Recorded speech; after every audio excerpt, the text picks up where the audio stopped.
श्रीगुरुभ्यो नमः। हरिः ओम्। श्रुतिस्मृतिपुराणानामालयं करुणालयं नमामि भगवत्पादशङ्करं लोकशङ्करम्।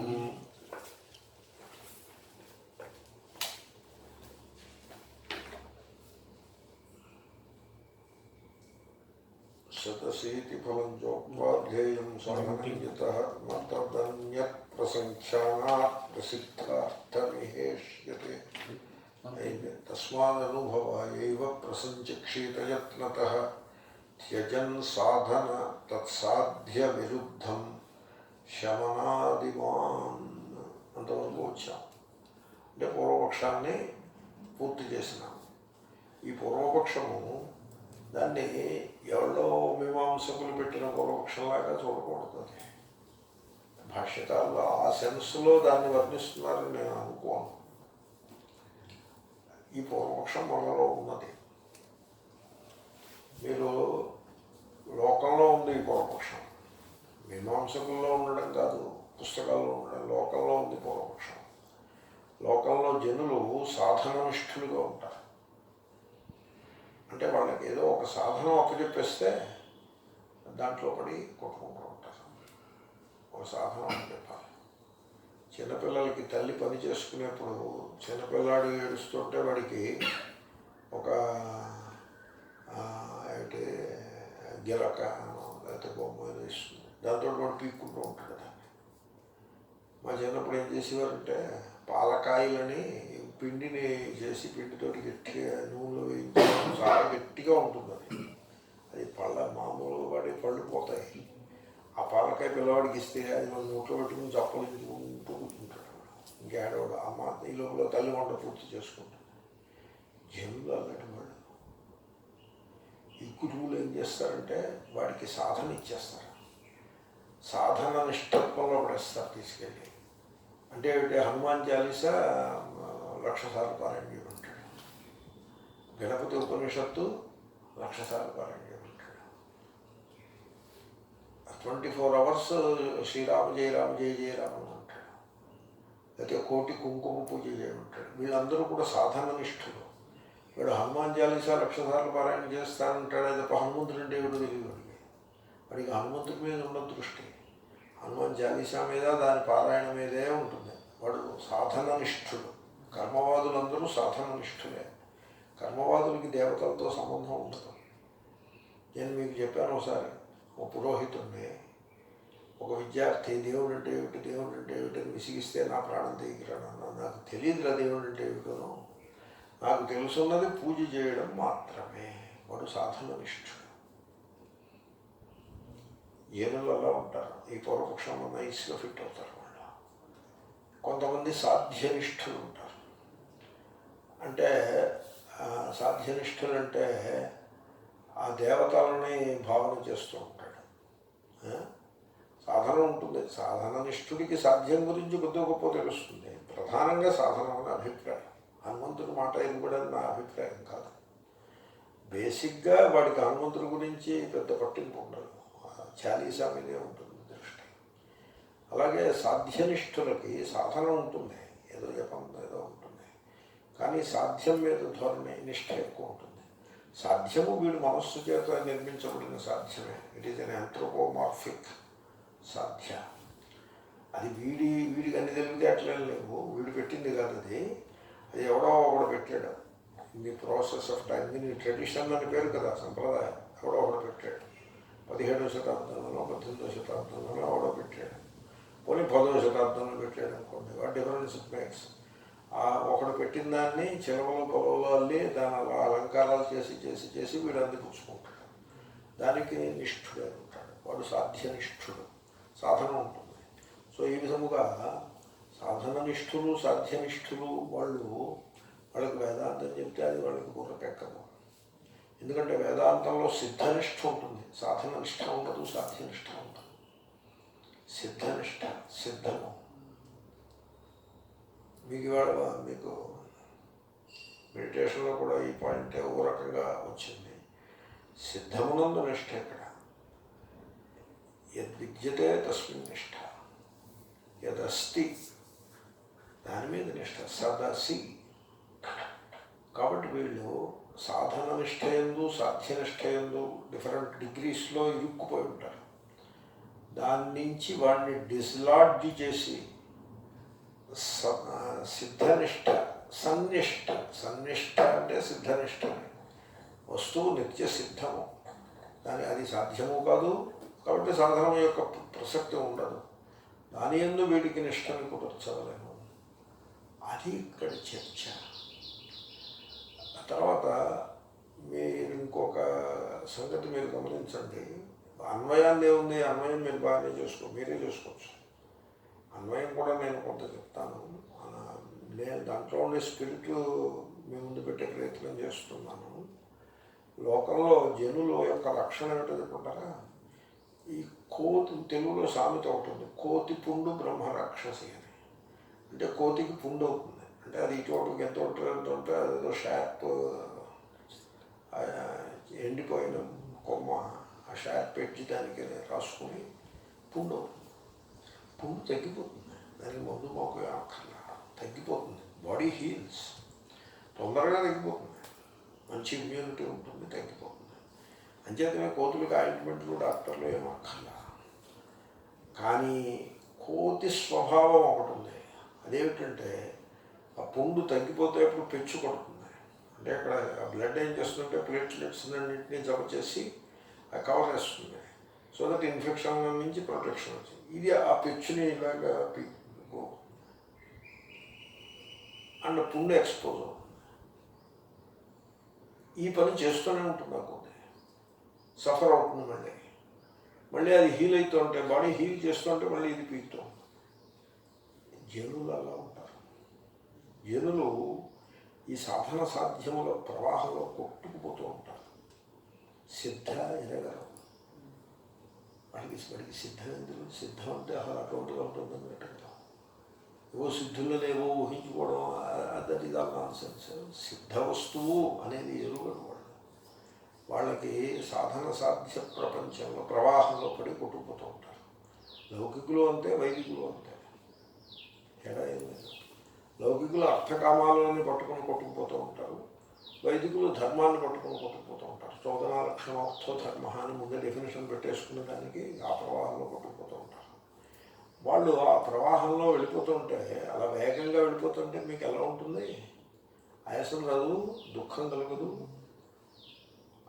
వాడు దుఃఖాన్ని ప్రకటిస్తాడు. ఈ బాబోయ్ నేను తట్టుకోలేకపోతున్నాను, నీ వేగము ఇబ్బంది పెడుతోంది, నేను కష్టపడుతున్నాను అంటాడు. అయితే ఆగరా అంటే ఆగడు. ఆ కోతి లక్షణం. ఆగడు, ఆగలేడు. అర్థమైందా? ఆగలేడు. నేను ఎగ్జిక్యూటివ్ని చూశాను. అంటే మోడర్న్ సొసైటీలో మీకు ఇది కనపడుతుంది. దీని కౌంటర్ పార్ట్ మీకు వైదికుల్లో కనపడుతుంది. ఇటువంటి జీవన సత్యములను పరిశీలించి తెలుసుకుని, జడ్జిమెంట్ కాదు ఇది, it is not judgement, observation without being an observer. అలా అబ్జర్వ్ చేసి దాని స్వరూప స్వభావములను తెలుసుకునేటువంటి ప్రయత్నము చేయాల్సింది ఎవరో తెలిసినా వేదాంతులు చేయాలి. అది వాళ్ళ పని. ఈ వేదాంతులు ఏమైపోయారంటే వీళ్ళు సాధన సాధ్యనిష్ఠులు కలిసిపోయారు. వీళ్ళు సిద్ధనిష్టత్వాన్ని తిరోధకాలు ఇచ్చేసి దానికి అది వాళ్ళకి అంత వంట పట్టలేదు. ఇంకే పైపై వేదాంతులు వీళ్ళు సిద్ధనిష్టత్వం ఏమిటో ఎరుగారు, సాధన సాధ్యనిష్టలోకి వెళ్ళిపోయారు. అది కొంత అట్రాక్టివ్గా ఉంటుంది. సిద్ధనిష్టలో అట్రాక్షన్ ఏముంటుంది? ఏం అట్రాక్షన్ ఉండదు. కాబట్టి ఈ వేదాంతులు కూడా ఈ పూర్వపక్ష సిద్ధాంతములలో అంతర్లీనంగా ఉన్నటువంటి జీవిత సత్యములను వాళ్ళు వెతికి పట్టుకునేంత క్రియేటివ్ ఇంటెలిజెన్స్ వాళ్ళకు ఉండదు. వాళ్ళు ఒకే ఇది పూర్వపక్షం, ఇది సిద్ధాంతం అని ఐడియేషనల్గా పాఠాలు చెప్పుకోవడానికి, చదువుకోవడానికి ఉపయోగపడతారు. వాళ్ళలో బుద్ధిమంతుల మాట నేను చెప్తాను. వాళ్ళలో బుద్ధిమంతుల యొక్క పరిస్థితి ఇలా ఉన్నప్పుడు వాళ్ళలో మీడియా అక్కడ గురించి ఇంకా చెప్పేదే ఉంటుంది. కాబట్టి ఈ పూర్వపక్ష సిద్ధాంతంలో ఉండే జీవిత సత్యమును మనం గమనించాల్సి ఉంటుంది. ఆ పూర్వపక్షం మన యందు ఉంటుంది. అంటే మనం సిద్ధనిష్ఠులమా లేక సాధన సాధ్య అన్యతర నిష్ఠులుగా ఉన్నామా అది ఒకటి చూసుకోవాలి. తర్వాత ఈ సాధనా నిష్ట యొక్క లక్షణం ఏంటంటే ఒకసారి అది మీకు తగులుకుందంటే అది ఎడిక్షన్ కింద అయిపోతుంది. కోతికి పుండు పీకినట్టుగా. మీరు చూడండి, వాడు కర్మ చేస్తాడు, 5 రోజులు కర్మ చేస్తాడు, ఒళ్ళు హోనం అయిపోతుంది ఉపవాసాలతోటి, దాంతో రోగం వచ్చేస్తుంది వాడికి. నేను ఎరుగుతున్నాను ఆ కర్మి. తర్వాత మీకు ప్రాపంచిక విషయం కూడా చెప్తాను. రోగమే వచ్చేస్తుంది, నేను ఎరుగుతున్నాను. రోగం వచ్చేసింది. 5 రోజులు ఏదో చండీ యాగం అన్నాడు. ఆ చండీ యాగం పూర్తిగా మంచి పళ్ళ బిగువు మీద గ్రిట్ అండ్ డిటర్మినేషన్తో ఫినిష్ చేశాడు. అడ్డంగా పడిపోయాడు అంతే, మంచానికి అడ్డంగా. రోగం వచ్చేసింది. 15 రోజులు పట్టింది కోలుకునేటప్పటికి. యాంటీబయాటిక్స్ ఇవి మింగి 15 రోజులే కోలుకుని కొంచెం విశ్రాంతిగా ఏదో జపం ఏదో చేస్తే ఇంకో 1 వారం రోజులయ్యాక మళ్ళీ ఏ యాగం చేయాలని మొదలుపెట్టాడు. చండీ యాగం ఈసారి దశచండీ చేస్తే ఎలా ఉంటుంది, మనం చండీ బాగా అయింది కదా, అలా బాగా జరిగింది అని ఈ 15 రోజుల రోగం గురించి మర్చిపోయి అంతకుముందు చండీ యాగం గురించి గుర్తు చేసుకుని మళ్ళీ ఈసారి శతచండీ చేద్దాం, దశచండీ చేద్దాం. వీళ్ళు సాధన అది addicted fellows. Is addicted. You got the point. They are addicted. They cannot keep quiet. Keep quiet అంటే సిద్ధనిష్టలోకి పోతాడు. అది వాడికి అది నచ్చదు. అలాంటిది ఒకటి ఉందని ఎరుగడు. సాధన నిష్టలోనే ఉండిపోతాడు. ఈ ఎగ్జిక్యూటివ్ అన్నాను నేను. ఆయన ఎలా ఉంటాడో తెలుసిన, చాలా ఖరీదైన జీవన శైలిలో పెట్టేస్తాడు ఫ్యామిలీని తీసుకెళ్ళి. పిల్లలేమో మోస్ట్ కాస్ట్లీ బోర్డింగ్ స్కూల్స్లో పెట్టేస్తాడు. అంతకంటే తక్కువ చదవడానికి తక్కువ స్కూల్ పనికిరాదు. Social status. భార్య ఖరీదైనటువంటి చీరలు కట్టేసి ఆభరణాలు పెట్టేసుకుని క్లబ్లకు వెళ్ళిపోతూ ఉంటుంది. వీడు కారులో ఇటు వెళ్ళిపోతూ ఉంటాడు. అక్కడ వాళ్ళు జీతం ఇస్తారు. వాళ్ళు వీడి నెత్తి మీద ప్రెషర్ పెట్టేస్తూ ఉంటారు. వీడు ఆ ప్రెషర్కి నలిగిపోతూ ఉంటాడు. డయాబెటీస్ అయిపోతాడు. బీపీ వచ్చేస్తుంది. 50కే ముసలివాడి కింద తయారవుతాడు. 70 వాడిని చూసి సిగ్గుపడాల్సిన స్థితిలో ఉంటాడు. పోనీ కెన్ హీ విత్డ్రా? ఈ భయంకరమైనటువంటి ఈ సాధన సాధ్య ప్రవాహంలో మనం పడికొట్టుకుపోతున్నాము అని తెలుసుకుని విత్డ్రా అవ్వగలుగుతారా? అవలేడు, అవడు. వీళ్ళందరూ ఈ వైదికులు, ఈ లౌకికులు, వీళ్ళు మన పూర్వపక్షంలో మనుషులు. వీళ్ళు అర్థమైందా? ఇంకొక కేటగిరీ కూడా ఉంది, అది కూడా మీరు కలిపేసుకోండి. వేదాంతంలోకి వచ్చి ఈ వేదాంతం అది హజం కాక, హజం అంటే తెలుస్తుంది కదా, ఇమడక సాధన సాధ్యనిష్ఠులకు వెళ్ళిపోతారు. మన సోదరులు ఉన్నారు చూడండి, ఇట్లా కంట్రీ క్లబ్ వేదాంతన్స్, వీళ్ళని కూడా వేసుకోండి కేటగిరీ. వీళ్ళందరూ మన పూర్వపక్షంలోకి వస్తారు. You have to look at your self. Wear do you stand? ఈ సాధన సాధ్యనిష్ట విద్య అదంతా పూర్వపక్షం. ఇప్పుడు సిద్ధనిష్ట సిద్ధాంతం.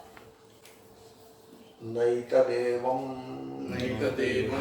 అది నైతదేవం అని పైన చెప్పిన పూర్వపక్షాన్ని డిస్మిస్ చేసి పారేశారు. నువ్వు అనుకున్నట్టు కాదురా నాన్న, నీ జ్ఞానం సరిపడలేదు, నువ్వు తెలుసుకోలేకపోయావు, నువ్వు అనుకున్నట్టు 10 శ్లోకాల్లో చెప్పారు పూర్వపక్షం. కానీ ఇది ఇలాగా ఉండదు. రహస్యానేతి నేత్యవసానతః. అర్థం చేసుకో. ఉపనిషత్తులు ఉన్నాయి. రహస్యం అంటే ఉపనిషత్తు. ఉపనిషత్తులు ఎక్కడ పర్యవసానం చెందుతున్నాయో తెలుసుకో. ఇప్పుడు పర్యవసానం తెలుసుకోవాలి. పర్యవసానం అనేది ప్రతిదీ ఉంటుంది. నేను ఏదైనా ఒక చిన్న డిస్క్రిప్షన్ మొదలుపెట్టాను అనుకోండి, దానికి పర్యవసానం ఉంటుంది. మీరు ఓపిక పట్టాలి. మీరు ఒక్క పిసరు అలర్ట్నెస్ తోటి వింటే దానికి పర్యవసానం వస్తుంది. మీరు అలాగే ఈయన స్వామిజీ చెప్తూ ఉంటాడులే అనుకుంటే మరి మీరు you miss the whole thing. ఒకప్పుడు అలా డైగ్రెషన్లో ఏవో చెప్పడానికి కూడా ఉంటాయి. But me alertness, me patience మీరు పెట్టుకోవాల్సి ఉంటుంది. అప్పుడు పర్యవసానం ఏమిటో మీకు తెలుస్తుంది. అలాగే ఉపనిషత్తు పర్యవసానం ఏమిటో చూసుకోవాలి మీరు. ఉపనిషత్తు ఏదో వైభావిమాని భూతాన్ని జాయితే నువ్వు అలరి చేసేయడం కాదు. It's okay. అది అక్కడ కూర్చుని ఒక హిరణ్య గర్భుణ్ణి చెప్తోందా? అదే ఉపనిషత్తు చెప్తోందా? ప్రత్యేక భిన్న బ్రహ్మం చెప్తోంది. ఎతో వాయుమాని భూతాన్ని జాయితే అది ఎక్కడుందని చెప్పింది? అన్నం ప్రాణం చక్షు శ్రోత్రం ఎక్కడుందని చెప్పింది. ఆ ఎతో వాయుమాని ఇంద్రియాణి భూతాన్ని జాయితే ఎక్కడుంది? అక్కడ ఉందా? సాధ్యనిష్ట నాది కాదు, సిద్ధనిష్ట ఇక్కడ ఉంది. పర్యవసానం చూసుకోవద్దు. ఉపనిషత్తుల పర్యవసానం ఇప్పుడు అన్నమయ కోశాన్ని చెప్పింది. అన్నం బ్రహ్మేతి ప్రియజానాత్. బాగుంది అన్నం బ్రహ్మ అని చెప్పేసి కంగారు నిలిపితే ఇలాగా పర్యవసానం గాలి పిండి వంటలాగా చదవకూడదు ఉపనిషత్తుని. దాని పర్యవసానం ఏమిటి? అన్యోంతర ఆత్మ, ఇంకోటి ఉంది లోపల ఉంది ఆత్మ. అంటే ఈ ఆత్మను ఏం చేశారు? లోపల పక్కన పెట్టారు కదా. కాబట్టి ఆ పర్యవసానాన్ని చూసుకోవాలి. మీరు పర్యవసానాన్ని చూడగలిగితే ఉపనిషత్తులు ఒక the God something to be reach అంద చేయటం లేదు. ఉపనిషత్తులు అలా చెప్పట్లేదు. They do not give that. అలాగా ఒక తత్వము, ఒక ది గాడ్ను ఒకదాన్ని మీకు అందజేసి ఇది సాధ్యము, దీన్ని మీరు వర్షిప్ చేసుకునే కృతార్థులు కండు అని చెప్పేటువంటి టెక్స్టులు ఉన్నాయి. ఉపనిషత్తులు కాదు. అది గణపతి ఉపనిషత్తు అంటే అది స్టాండర్డ్ ఉపనిషత్తు అని దాన్ని అది కొంత స్టాండర్డు, కొంత అన్ని కలగాబలం కింద ఉంటుంది. దాంట్లో కొంత సిద్ధ, కొంత సాధ్య, కొంత సాధన అన్నీ ఉంటాయి. పోలండి గణపతి ఉపనిషత్తు మాత్రం పెట్టండి. అదేమి మనం దశ ఉపనిషత్తులలో అయితే కాదు కదా. కాబట్టి ఇక్కడ సాధన సాధ్యనిష్ట లేదు. ఇక్కడ సాధన నిష్ట లేదు, సాధ్యనిష్ట లేదు.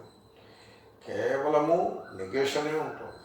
ఎప్పుడు కూడా నెగేషన్ అనేది సిద్ధవస్తువు దగ్గరికి కూడిపోతుంది. నెగేషన్ యొక్క లక్షణం. ఇక్కడ రెండు అభిప్రాయాలు. నెగేషన్ లీడ్స్ టు శూన్య అని ఒక అభిప్రాయము, నెగేషన్ లీడ్స్ టు సిద్ధ డిస్టింక్ట్ ఫ్రమ్ సాధన అండ్ సాధ్య అని ఇంకొక అభిప్రాయం. నువ్వు సిద్ధ అంటావయా, సిద్ధమా శూన్యమే అంటాడు వాడు. ఎందుకంటే ఆ సిద్ధ గురించి వీడు చెప్పే మాటలు కూడా అలాగే ఉంటాయి, శూన్యమును పోలియే ఉంటాయి. కాబట్టి మొత్తానికి అది శూన్యమా లేక సత్యమా అనే సత్తా శూన్యమా అనేది వేరే సంగతి. శూన్యత అంటారు వాళ్ళు, శూన్యం అని అన్నారు, శూన్యత అని అంటారు. వసుబంధు మొదలైన ఈ ఆచార్యులు శూన్యత అంటారు. దీంట్లో కూడా శూన్యత అని పంచమే కొంచెం, అది వేరే సంగతి, అది కాదు. సో తా పెడతారు. వాళ్ళ అభిప్రాయం ఏమిటంటే అది ఒక తత్వము అని అభిప్రాయం. ఎక్కడైనా తా వచ్చిందంటే ఏమిటి అర్థం? తా అన్న త్వా అన్న తద్ధిత ప్రత్యయాలు. తస్య భావ తత్తా తత్వం, శూన్యస్య భావ శూన్యత శూన్యత్వం. అంటే దాని యొక్క ధర్మము, అది ఉండుట, దాని లక్షణము అనే సెన్స్లో వస్తుంది. కాబట్టి అక్కడ శూన్యం అంటే వాయిడ్ అని అనొచ్చు, శూన్యత అంటే వాయిడ్ అని ఎలా అంటారు? వాయిడ్ లైక్ రియాలిటీ అనాలి. అలాగే నథింగ్నెస్ అన్నదాన్ని వాళ్ళు నో థింగ్నెస్ అంటారు. మొత్తానికి ఆ నోకి importance, know is important. So ఉపనిషత్తులు కూడా అదే విధంగా ఉంటాయి. ఉపనిషత్తుల పర్యవసానము నిషేధము, నేతి నేత్యవసానత. నిషేధ ప్రక్రియ ఒకసారి ప్రారంభమైన తర్వాత సాధన సాధ్య నిష్టలు త్రోసిపుచ్చబడును. ఆ విషయాన్ని గ్రహించాలి నువ్వు. అయితే మరి సాధన సాధ్యములు ఎందుకు పనికిరావంటావు? పనికిరాకపోవడమేమి? క్రియాసాధ్యం పురాశ్రావ్యం. పురా అంటే పూర్వకాండలో చెప్పారుగా, పూర్వకాండలో వినిపించారు. కర్మల్ని చేసి పొందదగినది క్రియాసాధ్యం స్వర్గాది, అది పురాశ్రావ్యం. పూర్వకాండలో వినిపించారు. సాధ్యము క్రియ సాధనము, క్రియాసాధ్యము స్వర్గాది సాధ్యము. కాబట్టి సాధనములు సాధ్యములు రెండు కూడా, క్రియాసాధ్యం అంటే అదే అర్థం. ఆ రెండు కూడా పూర్వకాండలో వినిపించడం అయినది. మోక్షో నిత్యసిద్ధత. మోక్షం ఆ కేటగిరీలో పడదు. మోక్షము సాధ్యము కాదు. అది సాధన సాధ్యము, క్రియాసాధ్యము కాదు. అది కాబట్టి సాధ్యము కాదు, కాబట్టి సాధన సంబంధం దానికి ఉండదు. మరి ఇంకదేమిటది? సిద్ధము. తర్వాత ఇంకోటి, సాధన సాధ్య అన్నప్పుడు అది కాలం యొక్క ప్రభావం ఉంటుంది దానికి. ఏదైనా కర్మ అయిన వెంటనే ఫలం రాదు. ఆ కాలము పరిపక్వం అవ్వాలి, కాలం ఉండాలి. ఎవరో అడిగారు వరి పంటకు కారణం ఏమిటని అడిగారు.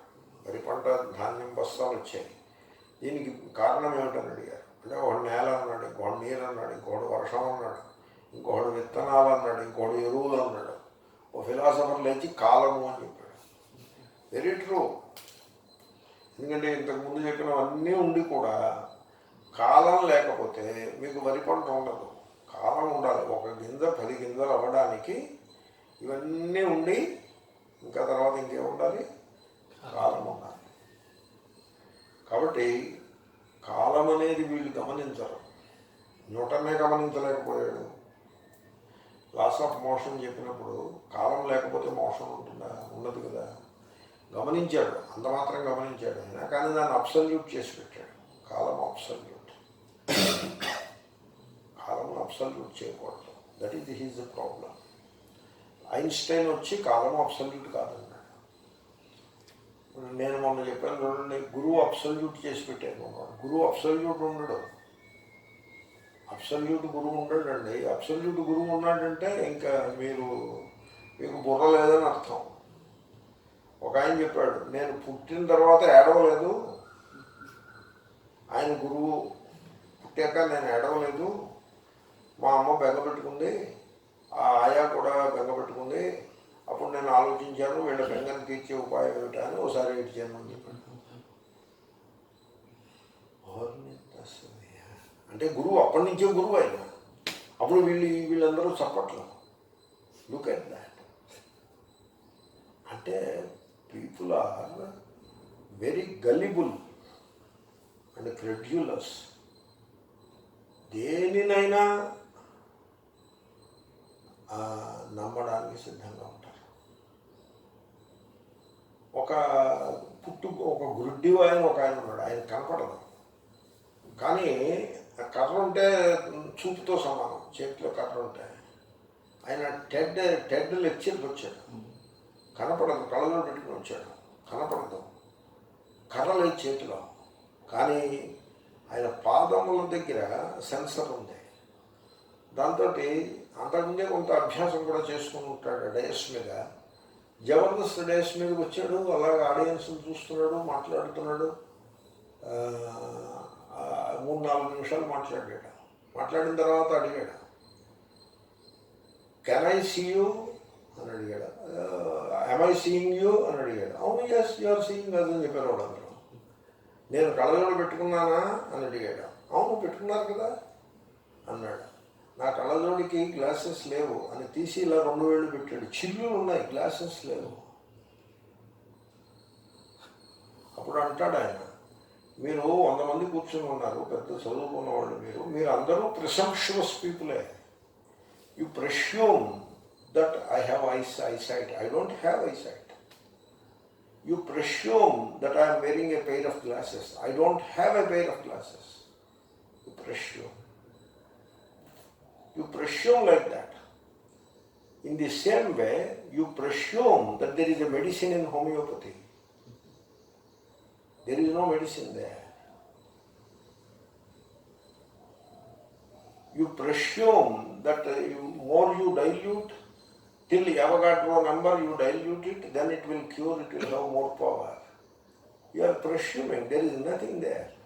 If something is there, it will have power, but there is nothing. You presume. Let it be done. People are presumptuous. ఆయన ప్రెస్యూమ్ చేసేసుకున్నాడు. Guru, he is the guru. And when he declares himself the guru, everybody follows it. ఆ తర్వాత పెరిగి పెద్దవాడు ఏదో గాయత్రి మంత్రం, ఏదో 4 పోపు సామాన్ అంటారు. పోపు సామాగ్రి అంటే ఓ మంత్రం, ఓ తంత్రం, ఓ కథ, ఓ ఇది ఇలాంటివి 6-7 పెట్టుకుంటే కాలక్షేపం అయిపోతూ ఉంటుంది. People are like that. There is no absolute guru. Guru is not absolute. But they assume that the guru is absolute. కాబట్టి మోక్షము సాధ్యం కాదు. అది సిద్ధం. కనుక అయితే ఇప్పుడు ఏం చేయాలి? తెలుసుకోవాలి. దీంట్లో ఇంకా చాలా క్రిటికల్ ఇష్యూస్ ఉన్నాయి. చూద్దాము. నైతదేవం రహస్యానాం నేతి నేత్యవసానతః. నైతదేవం రహస్యానాం నేతి నేత్యవసానతః. క్రియాసాధ్యం పురా శ్రావ్యం న మోక్షో నిత్యసిద్ధతః. క్రియాసాధ్యం పురా శ్రావ్యం న మోక్షో నిత్యసిద్ధతః. ఏతత్ ఈ విషయము ఏతద్ ఈ విషయము ఏవం ఈ ప్రకారముగా ఏవం ఈ ప్రకారముగా అనగా పైన చెప్పిన విధముగా అనగా పైన చెప్పిన విధముగా నా కాదు నా కాదు. ఎందువలనగా రహస్యానాం ఉపనిషత్తులు రహస్యానాం ఉపనిషత్తులు నేతి నేతి నేతి నేతి కాదు కాదు అంటూ కాదు కాదు అంటూ పర్యవసానతః పర్యవసానతః పర్యవసిస్తున్నవి. ఇంగ్లీష్లో కల్మినేటింగ్ అంటారు. ఆ పంచమీకి ముందే చెప్పేశాను నేను, ఎనగా అని ముందే చెప్పేశాను. ఉపనిషత్తులు మీకు ఒక సాధ్యమును అందించుట లేదు. నేను చెప్తూ ఉంటాను, there is a thing called spiritual anxiety. ఈ వేదాంతం చదువుకుందకు వచ్చిన వాళ్ళలో కొద్ది మందికి ఉంటుంది. మిగతా వాళ్ళు సాధన సాధ్యనిష్టలో పడిపోతారు. వాళ్ళ గురువులు ఏం చేస్తారంటే ఏదో ఒకటి అప్పచెప్తారు, ఏదో ఒక దాన్ని అప్పచెప్తారు. ఓ 4 ఏళ్ళో 5 ఏళ్ళో వేదాంతం మళ్ళీ చదువుతాడు. వేదాంతం చదువుతాడంటే ఈ పుస్తకాలన్నీ పోగేస్తాడు. ఈ చౌకంబా వాళ్ళవి, నిర్ణయ సాగర్ ప్రెస్ వాళ్ళవి పుస్తకాలు ఉన్నాయి కదా, పాత పుస్తకాలు. తర్వాత ఇవన్నీ పోగేస్తాడు. పూర్వం వాళ్ళు అలా ఉండేవారు. ఇప్పుడు వాళ్ళైతే సీడీలు, లేకపోతే పెన్ డ్రైవ్లు, బ్లాక్ బాక్స్లు ఇవన్నీ పోగేస్తాడు. ఈ గ్యాడ్జెట్స్ అన్నీ పోగేస్తాడు. పోగేసి వాటిల్లో ఈ సామాన్ అంతా పెట్టి కూర్చుంటాడు. 4 ఏళ్ళు అయిపోతుంది.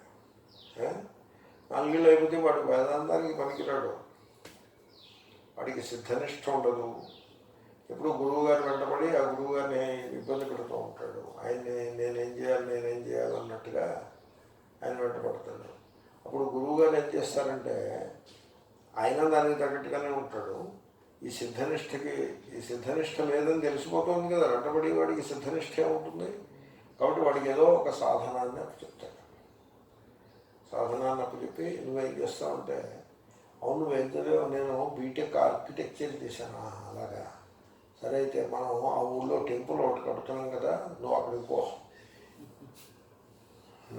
ఆ టెంపుల్కి ఆ ఇంజనీరింగ్ నేను ఫోన్ చేసి చెప్తాను, నువ్వు పోయి వాడితో అక్కడ రూమ్ తీసుకుని ఉండి ఆర్కిటెక్చరు, ఆ టెంపుల్, ఆ గొళ్ళ మీద ఇలా కూర్చుని కోతులు, ఋషులు, అమ్మవార్లు వీళ్ళందరూ కూర్చుని ఉంటారు గొళ్ళ మీద. అవన్నీ చూసుకోమా నువ్వు పో అని పంపిస్తాడు. వీడు ఇంకా ఒకే పోక, ఆ పోవడమే ఇలా ఉంటారు. కాబట్టి వాళ్ళు సాధన నిష్ఠుల కిందనే మిగిలిపోతారు. వాళ్ళు ఫ్రస్ట్రేట్ అయిపోతారు. ముందు కొంత ఎంథూజియాజం ఉంటుంది, తర్వాత అదంతా నీరసపడిపోతుంది. కొన్ని సందర్భాల్లో ఆ ఎంథూజియాజం ముందు కూడా ఉండదు. నేను ఇంత కష్టపడి వేదాంతం చదివితే గురు మహారాజ్ నన్నేమో ఆ టెంపుల్ పైన బొమ్మలు కూడా ఉన్నాడని చెప్పేసి వీడికేమో తను ఏదో అవమానం చేసినట్టుగా ఫీల్ అవుతాడు. అక్కడే ఫ్రస్ట్రేట్ అవుతాడు. లేదు నాకు మంచి పని చెప్పారని అక్కడికి వెళ్ళాడు అనుకోండి, 6 మాసాలు అయ్యేప్పటికీ ఫ్రస్ట్రేట్ అయిపోతాడు. ఈ సాధారణ నిష్ట అలాగే ఉంటుంది. వీళ్ళు సిద్ధనిష్టని ఎదుగుగారు. ఊరికే ఉపనిషత్తు పుస్తకాలు పోగేసి పెట్టుకుంటారు, అంతకుమించే ఉంటారు. వీళ్లలో బుద్ధిమంతులు, ఇది కేటగిరీ. వీళ్లలో బుద్ధిమంతులు ఆ పుస్తకాలన్నింటినీ బాగా చదువుకుని ఇగో ఇది పూర్వపక్షం, ఇది సిద్ధాంతం అన్నట్టుగా దూరంగా పెట్టి చూస్తూ ఉంటారు. వాళ్ళకి తాముకు సంబంధించింది కాదన్నట్టుగా. కాబట్టి సాధననిష్ట సాధ్యనిష్టలను పరిశీలించి గమనించి వాటికి ఓ దండం పెట్టి, అవి ఓ పిసరు ఉన్న అభ్యంతరం లేదు, వాటి నుండి కర్తృత్వ సాధననిష్ట అమౌంట్స్ టు కర్తృత్వం, సాధ్యనిష్ట అమౌంట్స్ టు భోక్తృత్వం. ఆ రెండింటినీ విత్డ్రా చేసేసి ఉండేవేవో ఉంటాయి. Some small activity will be there. But కర్తృత్వ భోక్తృత్వములను విత్డ్రా చేసేసి నాహం కర్త నాహం భోక్త అని తెలుసుకుని, పూర్వపక్షంలో కర్తృత్వ భోక్తృత్వాలు కూడా ఉన్నాయి. అప్పుడు వీడు సిద్ధనిష్ఠుడు అవ్వాలి. అది ఉపనిషత్తుల యొక్క పర్యవసానం. కాబట్టి పైన చెప్పినట్టుగా ఉండదు. మరి పైన చెప్పినంత వేస్ట్ అంటే వేస్ట్ ఏమీ కాదు. క్రియాసాధ్యం క్రియాసాధ్యం సాధనముల సాధ్యముల సాధన సాధ్యముల సముదాయము సాధన సాధ్యముల సముదాయం అని ఒక అర్థం చెప్పాను నేను. క్రియాశ్చ సాధ్యాని చ తేషాం సమాహార క్రియా సాధ్యం అని చెప్పాను నేను. సాధనములు సాధ్యముల సముదాయం. లేదా ఇంకో రకంగా చెప్పచ్చు, క్రియాకర్మచే క్రియాకర్మచే సాధ్యం పొందబడే సాధ్యం పొందబడే స్వర్గాది స్వర్గాది పూర్వము పురాపూర్వము అనగా పూర్వకాండయందు అనగా పూర్వకాండయందు ఇంకా వేదం యొక్క పూర్వకాండ శ్రావ్యం శ్రావ్యం శృతిచే చెప్పబడుచున్నది. శృతిచే చెప్పబడుచున్నది. అది సంగతి. కాబట్టి మీరు సాధన సాధ్యనిష్ట ఉన్నట్లయితే ఈ వేదాంతం దగ్గర ఎందుకు? వేదాంతం దగ్గర అనవసరం. వేదాంతం దగ్గర కాకుండా మీరు చక్కగా ఆ పూర్వకాండంలోకి వెళ్ళిపోతే అక్కడ శృతి మీకు సాధనములను సాధ్యములను విస్తారంగా మీ ముందు పెడుతుంది. మీరు దాన్ని పర్సూ చేసుకోవచ్చు. Nothing wrong in it. You can go head and do that. ఇప్పుడు ఒక ఆయన నా దగ్గరికి వచ్చాడు. నేను శ్రీకృష్ణుడు పాఠం చెప్తున్నాను. ఏం పాఠం చెప్తున్నానండి? ఉపదేశ రహస్యమే చెప్తున్నాను. నేను ఒక 6 మాసాలు ఉత్తరకాశీలో ఒక గుహ ఉందండి. నాకు ఆ గురువుగారు ఆ గుహన చెప్పారంటే గురువుగారు గుహని స్వాధీనం చేసుకున్నారనమాట. ఎంక్రోచ్ చేసి పెట్టుకున్నారు. ప్రభుత్వం పట్టించుకోదు. పాపం సాధువు గుహలో కూర్చుంటేవాడు కాదు. దాని మీద ఆయన పేరు రాసుకుని ఒక చిన్న తలుపు పెట్టుకుని తాళం చేసుకుని ఆ గుహలో నేను ఉండి 6 మాసాలు ఉండి తపస్సు చేసుకోవాలని బయలుదేరానండి. ఇది రేపు వెళ్తున్నాను, ఈవేళ మీ క్లాస్కి వచ్చాను, చాలా సంతోషం. మరి నేను వెళ్ళి వస్తానంటే వెళ్ళండి, మీరు వెళ్ళి తపస్సు చేసుకోండి అని చెప్పాను. నేను ఆయన్ని నువ్వు తపస్సుకు వెళ్ళొద్దు, నువ్వు నా దగ్గర ఉండిపో, ఉపదేశ సహస్రం అని చెప్తానేమి? అలా చెప్పరు. మీరే చూసుకోవాలి. మీకు సాధన సాధ్యముల ఉత్సాహం ఉన్నట్లయితే మీరు అక్కడ పూర్వకాండలో మీరు వెళ్తే ఉంటాయి, కావలసినవన్నీ ఉంటాయి. కర్మలు మీ ఓపికే, మీకు కావాల్సిన కర్మలు ఉంటాయి. కోవిడ్ నివారణ మంత్రములు ఉన్నాయి. చైనా మీద యుద్ధంలో విజయానికి సంబంధించిన మంత్రములు ఉన్నాయి. తెలుసా తెలీదా? ఆశిషానో వృషభో యుద్ధమో ఘన ఘన క్షోభణశ్చరుషణీనాం సంక్రందనో నిమిష ఏక వీరశతగుంసేనా అజయత్సాకమింద్ర. అర్థమవుతుందా? కొద్దిగానైనా బ్రహ్మాండమైన మంత్రాలు. సదుందుభే సజూరింద్రేణ. ఓ దుందుభి, దుందుభంటే యుద్ధ దుందుభే, యుద్ధానికి ముందు మోగించే దుందుభే. మంత్రాలు ఉన్నాయి. చైనా మీద మనం నెగ్గడానికి మంత్రాలను పఠించవచ్చు. కాబట్టి పూర్వకాండకు పోతే ఇలాంటివి 3 దొరుకుతాయి. పూర్వకాండకు పోతాయి. మీకు ధనము కావాలంటే కూడా మీకు పూర్వకాండలో మంత్రాలు ఉన్నాయి. చిత్పతిస్త్వా పవయతు, వాక్పతిస్త్వా పవయతు అంటే ఓ మంత్రాలు ఉన్నాయి. మీకు సంపదలు కావాలంటే ఏవి కావాలంటే అవన్నీ కూడా లభిస్తాయి. కాబట్టి పూర్వకాండకి పోవాలి తప్ప ఇక్కడికి వచ్చి ఏం చేస్తారు మీరు? మోక్ష మోక్షము నిత్యసిద్ధత నిత్యముగా సిద్ధించియుండుట వలన క్రియాసాధ్యం కర్మలచే పొందబడేది నా కాదు. ఏతత్ ఏవన్నా రహస్యానాం నేతి నేత్యవసానతః పురా క్రియాసాధ్యం శ్రావ్యం మోక్షః నిత్యసిద్ధతః క్రియాసాధ్యం నా. ఇది ఊరికే సంగ్రహవాక్యం లాంటిది. భాష్యకారుల ఆ శ్లోకం సంగ్రహవాక్యం లాంటిది. దాన్ని వివరిస్తున్నారు. పుత్ర దుఃఖం యథాధ్యస్తం పిత్రాదుఃఖే స్వ ఆత్మని అహంకర్తా తథాధ్యస్తః నిత్యాదుఃఖే స్వ ఆత్మని.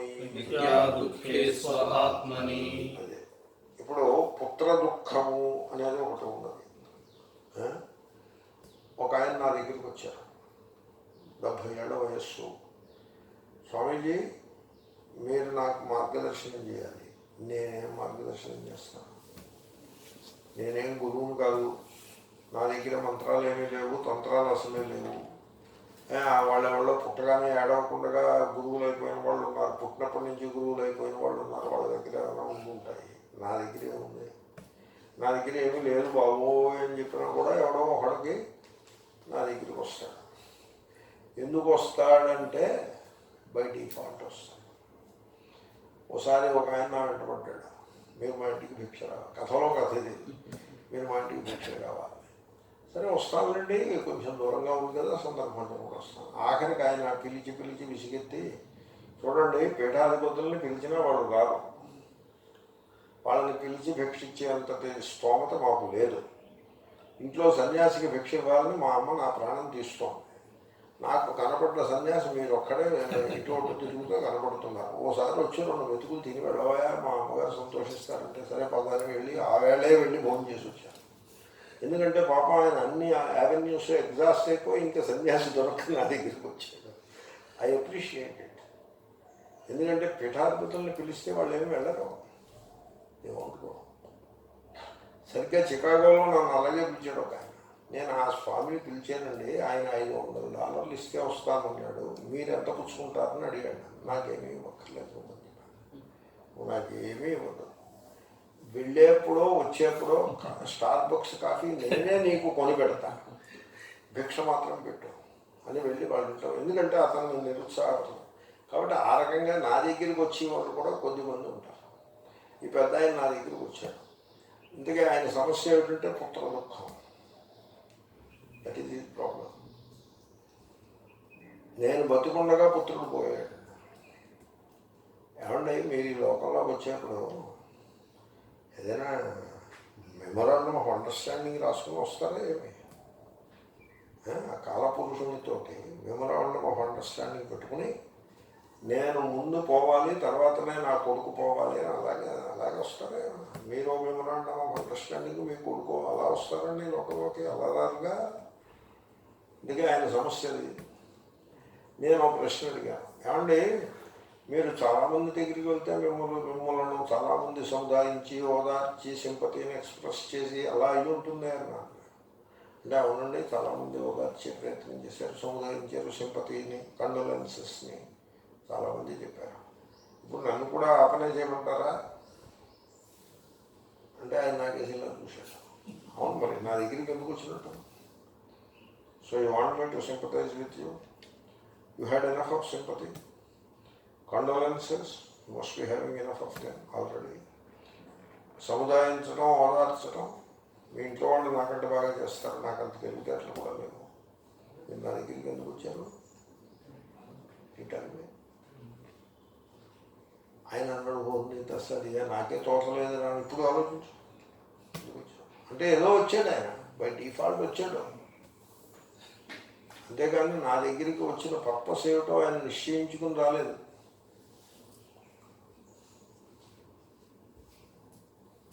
అది అయిపోయింది, అది ఇచ్చేసాను. అది నిశ్చయించుకుని రాలేదు ఆయన, బై డిఫాల్ట్ వచ్చాడు ఆయన. నేను ఆయన్ని ఆలోచనలో పెట్టాను. కాబట్టి మీకు ఇప్పుడు పర్పస్ మీరు ఆలోచించండి. Not sympathy, not consolation, consoling, not condolences. I'm not going to do that. What do you want from మీ అంటే, అవునండి కరెక్టే, మీ సింపతి వల్ల నాకే ఒక ఉపకారం, ఇంతకుముందు సింపతి కాదు, ఈ సింపతి వల్ల ఒరిగేది కూడా ఏమీ లేదు. నాకు అసలు ఈ దుఃఖం యొక్క స్వరూప స్వభావాల గురించి చెప్పండి అని అడిగాడు. దుఃఖం పోయే ఉపాయం చెప్పండి. నేనన్నా నా దగ్గర ఉపాయాలు ఏం లేవన్నా, నా దగ్గర మంత్రాలు తంత్రాలు ఏమి, నువ్వు ఉపాయం ఉంటుంది, సాధనాలు ఏమీ లేవు. దుఃఖం పోవడం సాధన సాధ్యం కూడా కాదు, నా మనస్సులో ఉండే. నేను ఆ మాట అనకపోవచ్చు. ఆ మాట అంటే ఆయనకి అర్థం కాదు, క్లాసులో ఉంటున్నా. కాబట్టి నా దగ్గర అవి ఏమీ లేవు. మీరు ఆలోచించండి, మీరు నా నుండి ఏమి అపేక్షిస్తున్నారో ఆలోచించండి. అంటే అప్పుడు అసలు మానవ జీవితము పుట్టుక, చావు, సుఖము, దుఃఖము వీటి గురించి మీకు ఏదైనా చెప్పంటే చెప్తా. Are you willing for that అంటే ఆయన ఆలోచించుకుని ఎస్ అన్నాడు. అంటే ఆల్రెడీ ఆయన షిఫ్ట్ అయ్యాడు చూడండి. He shifted from his original ground నుంచి to a new ground shift అయ్యాడు కదా, అయ్యాడు. ఇప్పుడు పుత్ర దుఃఖం కాదు పాయింట్. ఇప్పుడు కాంటెక్స్ట్ అది ఒక పర్టికులర్ కాంటెక్స్ట్ నుంచి కొంత జనరలైజ్ అయింది, అవునా? ఇప్పుడు కూడా చిన్న గీత కంటే పెద్ద గీత గీస్తే మీరు ఆ ఇష్యూని దాని చుట్టూ ఉండే పరిధిని కొంచెం పెంచితే తగ్గిపోతుంది. దా ప్రాబ్లం కొంతసార్లు ఇప్పుడు కోవిడ్ జ్వరం వచ్చిన వాడుకో నువ్వు ఒక్కడవే కదరామ్మా, 7 లక్షల మంది నీకు తోడు మర్పో గాంధీకి పోంటే కాబోలు అనుకుని పోతారు, కొంత తేలిక అవుతుంది. కాబట్టి కొంచెం పెద్ద గీత గీయడం ప్రారంభించాలి. చిన్న గీతలో సొల్యూషన్స్ ఏమి ఉండవు. పుత్ర దుఃఖంతో వచ్చాను. నేను అప్పుడు చెప్పాను, మెమొరాండమ్ ఆఫ్ అండర్స్టాండింగ్ ఏం లేదు కదా. అవును, వాడు మిమ్మల్ని కన్సల్ట్ చేసి మీకు కొడుకే పుట్టాడా, లేక మీరు వాడిని కన్సల్ట్ చేసి కొడుకుగా కన్నారా, అది కూడా చెప్పండి అని అడిగా. అంటే అది ఆలోచించాడు ఆయన. హోరు వీడికి వస్తుంది ఇలాంటి ప్రశ్నలు వేస్తున్నాడు ఏమిటని అదొకటి ఆలోచించాడు. ఆలోచించి అవునండి వాడు నన్ను కన్సల్ట్ చేయలేదు, నేను వాడిని కన్సల్ట్ చేయలేదు, పుట్టాడు. ఎందుకు పుట్టాడు అంటారు? బై సమ్ డిజైన్ వాడు పుట్టాడు. దాంట్లో నీ కన్సల్టేషన్ ఏం లేదు, from your side or from the other side. So we are all like that. మనందరం కూడా ఆ రకంగానే ఈ లోకంలోకి వస్తాం. మన టైం అయిపోయిన వెంటనే మనం వెళ్ళిపోతాం. దీంట్లో పుత్రుడని మీరు పెట్టుకున్న పేరు తప్ప పుత్రత్వం కల్పితాము.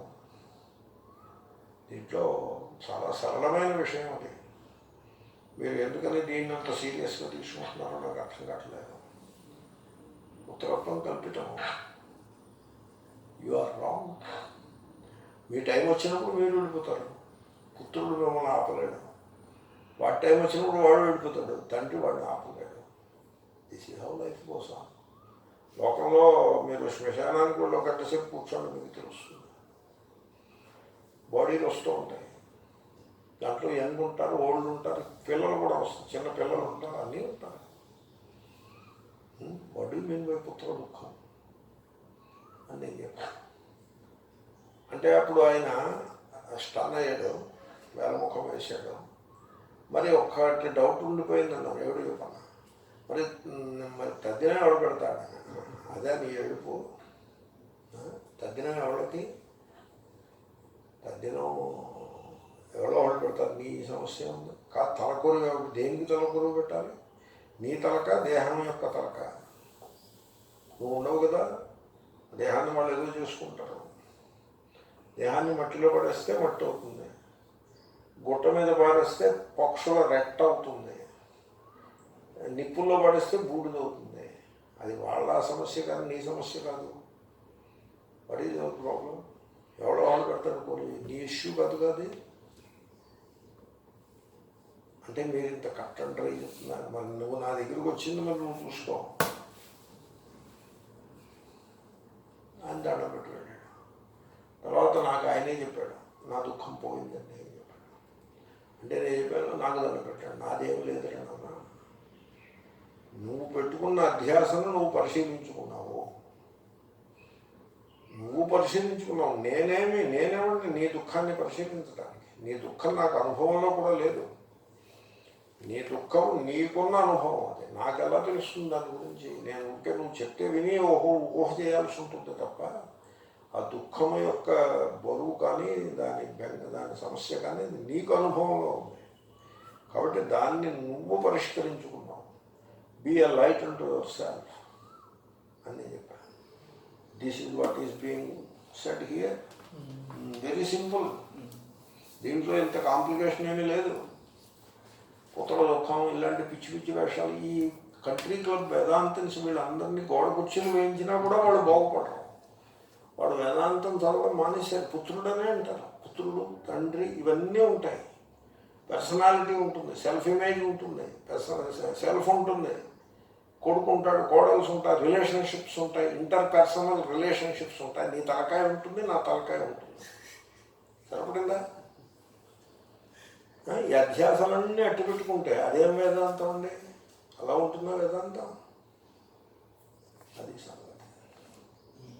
పుత్ర దుఃఖం యథాధ్యస్తం పుత్రదుఃఖం యథాధ్యస్తం పిత్రా దుఃఖే స్వ ఆత్మని పిత్రా దుఃఖే స్వ ఆత్మని అహంకర్త తథాధ్యస్తః అహంకర్తా తథాధ్యస్తః నిత్యా దుఃఖే స్వ ఆత్మని. నిత్యా దుఃఖే స్వ ఆత్మని. ఆయన పుత్ర దుఃఖం కల్పితము అన్నది దృష్టాంతం కింద ఇస్తున్నారు. అంటే ఆయన దృష్టిలో అంత ప్రసిద్ధమైన సత్యం అది. దాంట్లో పెద్ద ఆలోచించాల్సింది కూడా ఏమీ లేదు. ఒకసారి ఆలోచించాల్సింది దాష్టాంతికం దగ్గరే ఉంది. ఏమిటి? కర్తృత్వం. అది యథా ఏ ప్రకారముగానైతే యథా ఏ ప్రకారముగానైతే పిత్రా తండ్రిచే పిత్రా తండ్రిచే అదుఃఖే అదుఃఖే దుఃఖ సంబంధము లేని దుఃఖ సంబంధము లేని స్వే తనదైన ఆత్మని స్వరూపమునందు ఆత్మని స్వరూపం నందు పుత్ర దుఃఖం పుత్ర దుఃఖం పుత్రుడు లేడనే దుఃఖము పుత్రుడు లేదనే దుఃఖం అధ్యస్తం అధ్యస్తం ఆరోపించబడినదో. ఆరోపించబడినదో. ఈ పుత్ర దుఃఖం అనేక రకాలు. పుత్రుడు పోయాడనే దుఃఖం ఒకటి, పుత్రుడు చెప్పిన మాట వింటలేదనే దుఃఖం ఒకటి, రకరకాలు ఉంటాయి. తథా అదే ప్రకారముగా నిత్యా దుఃఖే నిత్యముగా దుఃఖ సంబంధము లేని స్వే తనదైన ఆత్మని స్వరూపమునందు అహంకర్త నేను కర్తను అనేది అధ్యస్థః ఆరోపించబడినది. పుత్ర దుఃఖం యథాధ్యస్తం పిత్రా దుఃఖే స్వ